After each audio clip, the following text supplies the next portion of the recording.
ಗುಬ್ಬಿ ತಾಲೂಕು ಕಡಬ ಹೋಬಳಿ ಕಲ್ಲೂರು ಗ್ರಾಮದಲ್ಲಿ ಪ್ರಾಥಮಿಕ ಪಶು ಚಿಕಿತ್ಸಾ ಕೇಂದ್ರದ ವತಿಯಿಂದ ರೇಬಿಸ್ ಲಸಿಕೆ ಕಾರ್ಯಕ್ರಮ ನಡೆಯಿತು. ಪ್ರಾಥಮಿಕ ಪಶು ಚಿಕಿತ್ಸಾ ಕೇಂದ್ರದ ವತಿಯಿಂದ ಕಲ್ಲೂರು ಪಶು ಚಿಕಿತ್ಸಾ ಕೇಂದ್ರದ ವ್ಯಾಪ್ತಿಯಲ್ಲಿ ಸಾಕು ನಾಯಿಗಳಿಗೆ ಹಾಗೂ ಬೀದಿ ನಾಯಿಗಳಿಗೆ ಉಚಿತವಾಗಿ ಲಸಿಕೆ ಹಾಕಲಾಗುತ್ತಿದೆ ಎಂದು ಕಲ್ಲೂರು ಪ್ರಾಥಮಿಕ ಪಶು ಚಿಕಿತ್ಸಾ ಕೇಂದ್ರದ ಕಿರಿಯ ಪಶು ವೈದ್ಯಕೀಯ ಪರಿವೀಕ್ಷಕರಾದ ರವಿ ಎನ್ಎಚ್ ತಿಳಿಸಿದರು.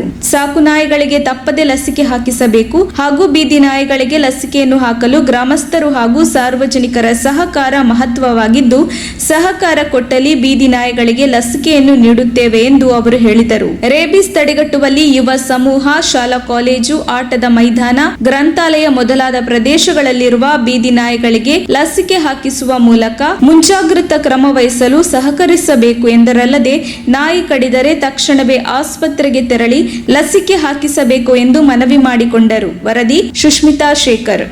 ವಿರುದ್ಧ ಲಸಿಕೆ ಹಾಕ್ತಾ ಇದೀವಿ ಬೀದಿ ನಾಯಿಗಳಿಗೆ ಮತ್ತು ಸಾಕಿರ್ತಕ್ಕಂಥ ನಾಯಿಗಳಿಗೆ. ದಯಮಾಡಿ ಸಾಕಿರೋರಿಗೆ ಎಲ್ಲ ನಾಯಿಗಳಿಗೂ ವ್ಯಾಕ್ಸಿನ್ ಮಾಡಿಸಿ. ಇದು ರೇಬಿಸ್ಗೆ ಲಸಿಕೆ ಹಾಕ್ಸೋದ್ರಿಂದ ರೇಬಿಸ್ ಬರ್ದಂಗೆ ತಡಿಬೋದು.